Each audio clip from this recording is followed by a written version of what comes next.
네, 안녕하세요. 반갑습니다. 임원영 목사입니다. 오늘은 나를 살리는 기도 7번째 시간 고난과 기도라는 제목으로 같이 기도에 대해서 배워보도록 하겠습니다. 신앙생활은요, 항상 위기와 고난이 찾아올 때 빛이 납니다. 특별히 신앙생활이 여러 많은 경우가 있지만 어려움이 닥칠 때 그때 믿음이 이긴다는 거죠. 시편 34편 19절 말씀 보면 의인은 고난이 많으나 여호와께서 그의 모든 고난에서 건지시는도다 이렇게 말씀하고 있습니다. 여기 말씀 보면 의인은 고난이 많다라고 얘기하는데요. 왜 의인이 고난이 많을까요? 모든 사람은 똑같이 고난을 당하잖아요. 그런데 의인이 고난이 많다라는 이유는 제가 이거를 묵상해 보니까 의인은 고난이 왔을 때 그 고난을 피하거나 또 그 고난을 무시하지 않는구나. 그 고난을 인정하는구나. 그리고 하나님께 기도하는구나. 라는 생각을 하게 되었습니다. 믿는다는 것은 하나님께서 범사의 모든 일 가운데 우리를 도우시고 인도하신다는 걸 믿는 거죠. 범사의 하나님을 인정하면 하나님이 우리의 길을 지도하신다고 말씀하고 계신데요. 의인이라 함은 바로 하나님을 인정하는 사람. 내가 스스로 의로워질 수 없고 내가 하나님 안에 있을 때 의로워집니다라고 고백하는 그런 사람이 아니겠습니까? 그래서 자기를 낮추는 사람이죠. 하나님을 높이는 사람이죠. 악인은 누굽니까? 반대로 자신은 높이고 하나님은 보지 않는 사람이죠. 그렇기 때문에 의인은 고난이 왔을 때 그 고난을 하나님 안에서 의미를 찾고 그 고난을 이기려고 노력하는 것입니다. 의인은 고난을 피하지 않습니다. 왜 그렇습니까? 고난이 무섭지 않은 것이 아니라 하나님이 계시기 때문에 이 고난을 통해서도 역사하신 하나님을 믿기 때문에 내가 고난 가운데 하나님의 뜻을 찾는 것이죠.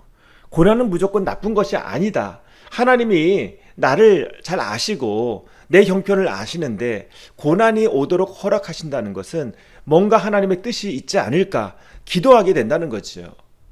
고난이 많으나라는 것은 바로 고난의 숫자보다도 그 고난의 의미를 제대로 아는 사람이다 라고 바꿔서 해석할 수도 있겠습니다.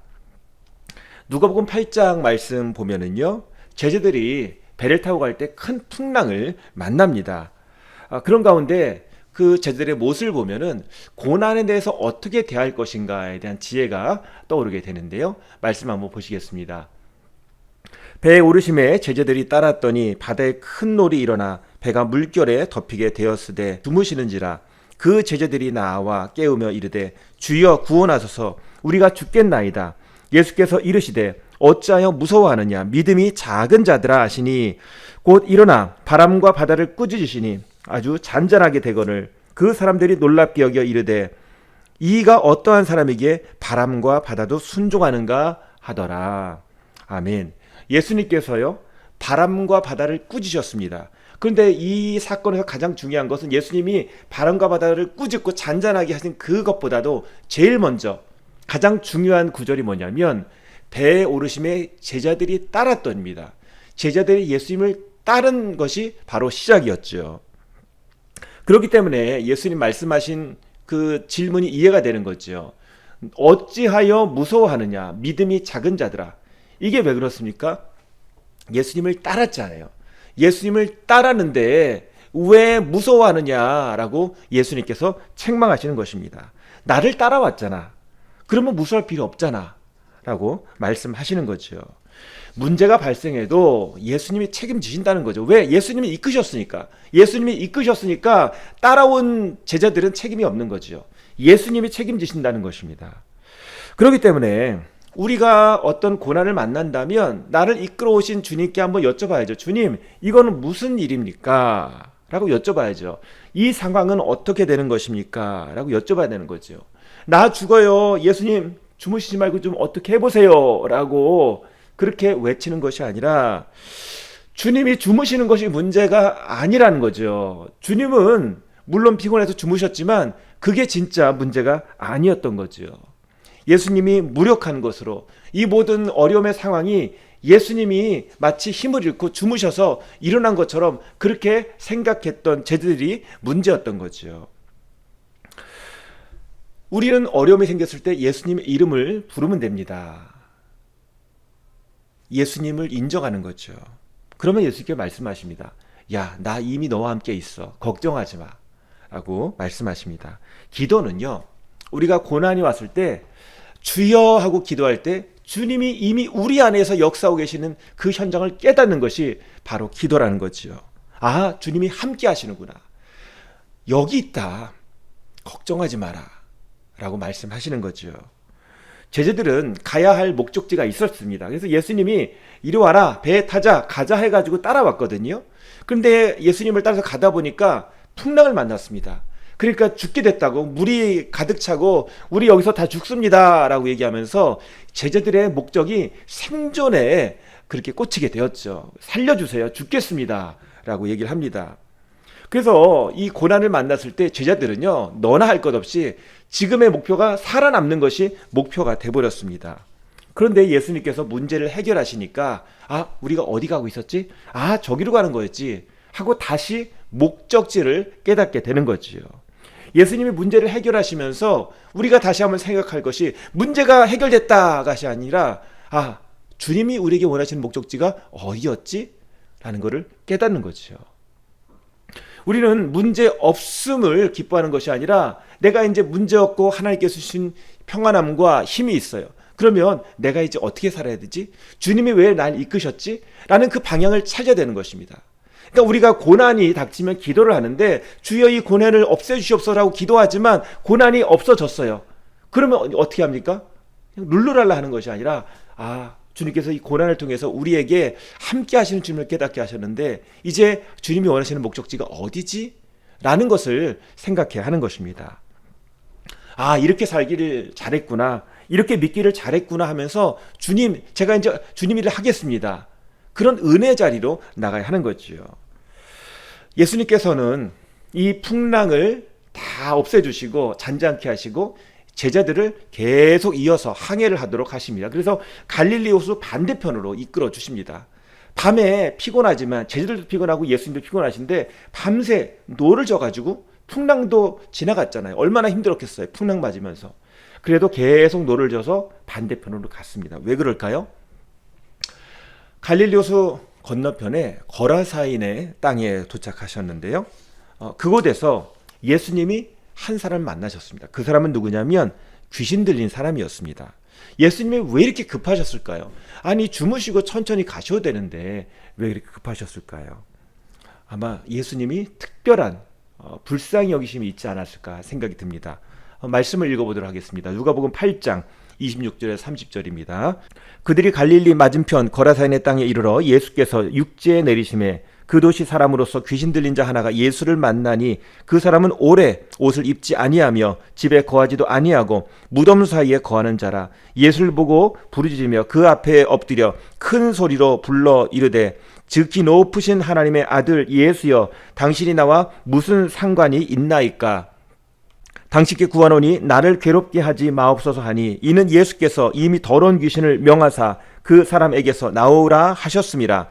귀신이 가끔 그 사람을 붙잡음으로 그를 쇠사름과 고랑에 매어 지켰으되 그 맨 것을 끊고 귀신에게 몰려 광야로 나갔더라. 예수께서 내 이름이 무엇이냐 물으신즉 이르되 군대라 하니, 이는 많은 귀신이 들렸습니다. 아멘. 예수님께서 군대 귀신 들린 이 사람을 불쌍히 여겨주신 거죠. 그러니까 군대 귀신, 많은 귀신이 그 사람 속에 있으니까 막 괴력이 발생해서 그를 쇠사슬에 묶어도 그걸 끊어버리고 무덤 사이에 그렇게 미치광이처럼, 들짐승처럼 그렇게 지내는 사람이었습니다. 예수님은 그 사람을 참 불쌍히 여겨주신 거죠. 귀신에게 지배된 사람에게 예수님께서 찾아가셔서 그 군대 귀신을 내쫓으셨습니다. 한 불쌍한 영혼, 마귀에게 지배당한 그 영혼을 불쌍히 여기시고 하루라도, 한 시간이라도 빨리 그 사람을 자유케 하기 위해서 예수님께서 그 밤에 풍랑을 헤치시고 갈릴리 호수를 건너가신 것입니다. 제자들은 이 풍랑을 극복하는 그 고난을 통해서요, 아, 예수님이 바람과 바다를 잔잔케 하시는 그런 능력을 가지셨구나라는 것을 경험했습니다. 그 고난을 통해서 하나님의 능력을 경험하게 된 거죠. 그리고 그 현장에 도착해서 귀신 들린 사람을 예수님께서 권세 있게 쫓아내시는 것을 보면서, 아, 하나님의 나라가 이런 것이구나. 하나님의 능력과 권세가 이런 것이구나 라는 것을 경험했습니다. 우리는 고난을 통해서 하나님의 능력을 경험하는 거죠. 하나님의 권세를 경험하는 거죠. 하나님께서 모든 이 영적인 세계 마귀들을 물리쳐 주시고 귀신을 물리쳐 주시고 그곳에 하나님의 나라와 하나님의 평화와 질서가 서도록 하시는 것을 경험하게 되는 거죠.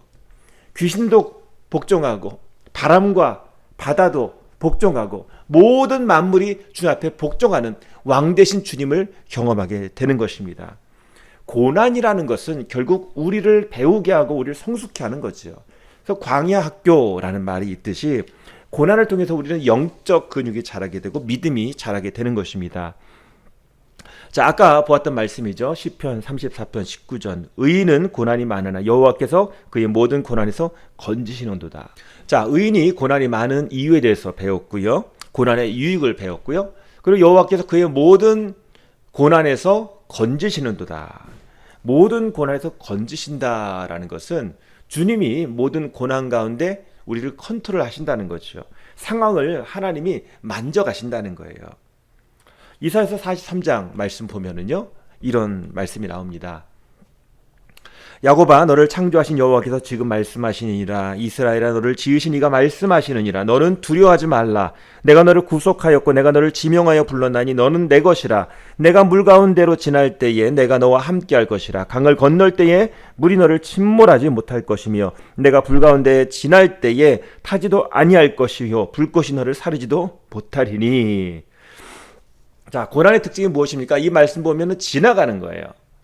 불 가운데도 지나가고 물 가운데도 지나가는 것입니다. 고난은요, 지나가는 겁니다. 물은 빠질까 걱정하는 거죠. 불은 내가 타버릴까 걱정하는 거죠. 이런 두려움을 만드는 것이 고난입니다. 하지만 주님 안에서 우리는 빠지지도 않고 타지도 않습니다. 이유는 하나님이 부르셨기 때문이죠. 내가 너를 지명하여 불렀나니, 주님이 우리를 부르셨기 때문에 우리는 빠지지도 않고 타지도 않는다는 거예요. 그래서 지나가는 겁니다. 안전하게 지나가는 겁니다. 그럼 나오게 되는 거죠. 그래서 이런 모습을 통해서 우리가 깨닫게 되는 것은 반전입니다. 아, 고난으로 죽는 것이 아니라, 고난으로 끝나는 것이 아니라 살아나는구나. 고난을 통해서 더 견고해지는구나. 고난을 통해서 더 성장하는구나. 반전이죠. 더 쪼그라들고 죽고 약해진 줄 알았는데 고난을 통해서 더 견고하게, 더 강력하게 서게 되는 거죠. 사람들이 예상했던 대로 흘러가지 않고 하나님의 거룩한 뜻대로 그렇게 완성되어 가는 것이 바로 고난이라는 것입니다. 하나님께서는 홍해 바닷물을 가르셨죠. 그리고 요단강물을 멈추셨습니다. 물이 막 옆에 쌓였어요. 여호수아가 싸울 때 해가 멈췄죠. 시간이 멈췄죠. 또 천둥 번개를 통해서 쳐들어오는 적들이 도망갔습니다. 가나안 땅의 그 견고한 대표적인 성 여리고 성이 쉽게 무너져 버렸어요. 마른 뼈가 살아나서 군대가 되었습니다. 이것을 반전이라고 합니다. 아무도 예상하지 못했지만 하나님의 말씀이 있고 하나님의 그 권능으로 하나님께서 그 상황을 바꿔주시는 그런 능력이 있다는 거죠. 시편 40편 1절 2절 말씀 보면은요, 내가 여호와를 기다리고 기다렸더니 귀를 기울이사 나의 부르짖음을 들으셨도다. 나를 기가 막힐 웅덩이와 수렁에서 끌어올리시고 내 발을 반석 위에 두사 내 걸음을 견고하게 하셨도다. 여기 말씀 보면은 1절에 기다리고 기다렸더니 라고 고백하고 있습니다. 고난이 오면 시간이 참 안 가죠. 기다리고 기다리는 거예요. 어떤 사람에게는 1년이 후다닥 가지만 어떤 사람에게는 하루가 정말 안 가는 거예요. 어떤 힘든 일을 하다 보고 시간을 보면 이제 10분밖에 안 지난 거야. 아유, 이렇게 힘든데 10분밖에 안 지났네. 또 열심히 일하다가 보면 또 10분밖에 안 지났어요. 이게 힘든 일을 할 때 느끼는 거죠. 왜 이렇게 시간이 안 갈까? 그런데 기다리고 기다렸더니, 그렇게 어려운 고난의 시간을 기다리고 또 기도하면서 하나님의 도우심을 구하고 그렇게 살았더니 하나님의 결국 나의 기도를 들으시고 나를 끌어올리사 내 발을 반석 위에 두사 내 걸음을 견고하게 하셨도다. 이렇게 고백하고 있습니다. 우리는 시간이 너무 안 갈 때 기도해야 됩니다. 그리고 또 반대로 시간이 너무 잘 갈 때도 기도해야 되는 거죠. 시간이 안 갈 때는 너무 힘들어서 안 가는 것이고요. 시간이 잘 갈 때는 세상 재미에 빠져서 그런 겁니다. 세상이 바빠서 그런 거예요. 둘 다 기도해야 되죠. 쉬지 말고 기도해야 되는 것. 고난이 찾아와도 기도해야 되고 고난이 없어도 기도해야 하는 거죠. 작은 거인이라는 말이 있습니다. 외모는 작지만 그의 영향력이 거인급이라는 거죠. 환경 앞에서는 작아질 수밖에 없지만 그것을 이겨내면 거인이 되는 것입니다. 작은 거인 중에 대표적인 사람 한 사람이 바로 요셉이죠. 연속으로 고난이 왔습니다. 그런데도 넘어지지 않죠. 다시 일어섰죠. 13년 동안 그렇게 고난 가운데 사는 사람이 바로 요셉이었습니다. 연속으로 넘어져도 일어나는 이 작은 거인 요셉. 어떻게 그렇게 되었을까요? 하나님이 포기하지 않으시니까. 하나님이 넘어지지 않으시니까. 내가 넘어졌어요. 그럼 하나님은 안 넘어지잖아요. 하나님은 나를 절대로 포기하지 않으시잖아요. 그러면 어떻게 하면 되죠? 나만 일어나면 돼요. 나만 포기하지 않으면 돼요. 왜? 하나님이 포기하지 않고 서 계시니까 나만 일어나면 됩니다. 하나님이 이미 준비하고 계세요. 요셉이 그걸 잘한 거죠. 그래서 작은 거인인 거죠. 고난을 당할 때 하는 기도가 바로 이런 것입니다. 주님은 넘어지지 않으시고 주님은 멀리 계시지 않고 주님이 이곳에 계시고 주님이 함께 하시고 주님이 도우신다라는 것을 볼 수 있을 때 우리가 그 고난을 이겨내게 되는 거죠. 억울하고 답답할 때 그래도 주님이 함께 하시면 주님이 우리의 그 고난을 지나게 하시고 우리를 푸른 풀밭으로 인도하신다는 것입니다. 너무나 잘 아는 시편 23편 말씀 보면서 정리하도록 하겠습니다. 여호와는 나의 목자시니 내게 부족함이 없으리로다. 그가 나를 푸른 풀밭에 누이시며 쉴만한 물가로 인도하신도다. 내 영혼을 소생시키시고 자기 이름을 위하여 의의 길로 인도하신도다. 내가 사망의 음침한 골짜기로 다닐지라도 해를 두려워하지 않을 것은 주께서 나와 함께 하심이라. 주의 지팡이와 막대기가 나를 안위하시나이다. 아멘. 고난 중에 드리는 기도, 결국 우리가 진심으로 믿음으로 드리는 기도고요. 주님이 평안으로 이끄시도록 기도하는 것이요. 그래서 여호와는 나의 목자시니 내게 부족함이 없습니다라는 고백이 나올 때까지 기도해야 되는 거예요. 고난이 올 때는 우리가 기도하는 건 맞는데 그럼 언제까지 기도하냐? 이 고백이, 이 간증이 나올 때까지 기도하는 거예요. 내 마음 가운데 주님의 평안이 찾아올 때까지 기도하는 거예요. 그게 진짜 고난 당할 때 하는 기도라는 것이죠. 말씀을 붙들고 기도해야 되고 기도를 멈추면 안 되는 것입니다. 주님이 응답하실 때까지 우리가 기도해야죠. 이럴 때 고난 당할 때 하는 기도가 이런 특별한 기도라는 거죠. 대충 하면 안 됩니다. 고난 당할 때 주님의 은혜가 내 안에 임할 때까지 기도하는 거예요. 그래야지 그 고난을 이길 수 있지 않겠습니까? 찬양 중에 이제 역전되리라 라는 찬양이 있는데요. 제가 가사 중에 앞부분 조금만 읽어드리겠습니다. 기도를 멈추지 마라. 눈앞의 상황이 마음을 눌러도 원망치 마라. 너의 입을 지켜라. 저들은 너의 입을 보고 있다. 마음을 뺏기지 마라. 내가 널 도우지 않는다는 소리에 너의 모든 게 불리해도 너는 기도를 계속해라. 너 기도를 멈추지 마라. 내가 너의 그 모든 상황을 바로 역전시키리니 너 기도를 멈추지 마라. 내가 잠시도 쉬지 않고 모든 걸 지켜보고 있으니 바로 역전되리라. 결과는 정해져 있죠. 하나님이 함께 하시면 역전이 일어납니다. 고난이 지나가게 되어 있어요. 고난이 항복하게 되어 있습니다. 이 시간 우리 기도하시겠습니다. 우리 고난 가운데 있다면 또 고난이 염려된다면 기도해야 되죠. 오늘 고난을 통해서 우리에게 주신 유익이 있고 고난을 통해서 영적 근육이 단련되고 또 영적인 거인이 된다는 것을 배웠습니다. 무엇보다도 고난은 지나가는 겁니다. 대신 고난이 닥쳐오면 우리가 기도해야죠. 주님을 바라봐야죠. 나는 쓰러져도 쓰러지지 않는 하나님을 봐야죠. 나만 일어나면 됩니다. 하나님이 날 일어나게 또 도우십니다. 그러면서 고난을 이기는 거 아니겠습니까?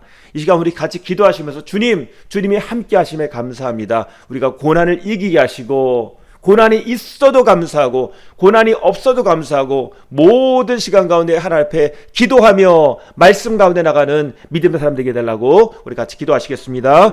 주여 아버지 하나님 감사합니다. 오늘 고난과 기도에 대해서 말씀을 배웠습니다. 하나님, 의인은 고난이 많다고 하셨는데 그 이유는 바로 고난의 의미를 깨닫고 고난 가운데 승리를 경험하며 고난을 통해서 하나님을 깊이 경험하기 때문인 줄 믿습니다. 우리에게 의인으로서 하나님을 범사에 인정하는 의인으로서 살게 하시고, 하나님 고난이 우리에게 유익이 되게 하시고, 고난을 통해서 우리가 더 큰 영적인 근육을 단련하며 보다 하나님 앞에 쓰임받을 수 있는 단단한 사람, 믿음의 사람 되게 하시고, 나 혼자만 사는 것이 아니라 다른 사람을 복줄 수 있는 축복의 사람 될 수 있도록 영적으로 영향력이 있고 다른 사람을 인도해 줄 수 있는 그런 주님의 힘 있는 종 될 수 있도록 하나님 저희를 붙들어 주시옵소서. 아버지 하나님, 저희 가운데 물과 같은 또 불과 같은 고난이 있다면 그것을 이기게 하시고 건너게 하시고 하나님 지나가게 하시고 기다리고 기다리는 기도 가운데, 말씀 가운데, 주님을 붙잡는 가운데 그걸 통과하는 은혜가 있게 하시고 역전되는 은혜가 있게 하여 주시옵소서. 예수님의 이름으로 기도합니다. 아멘. 예, 감사합니다. 기도가 능력입니다. 기도 가운데 승리하는 저 여러분 되시기를 소망합니다.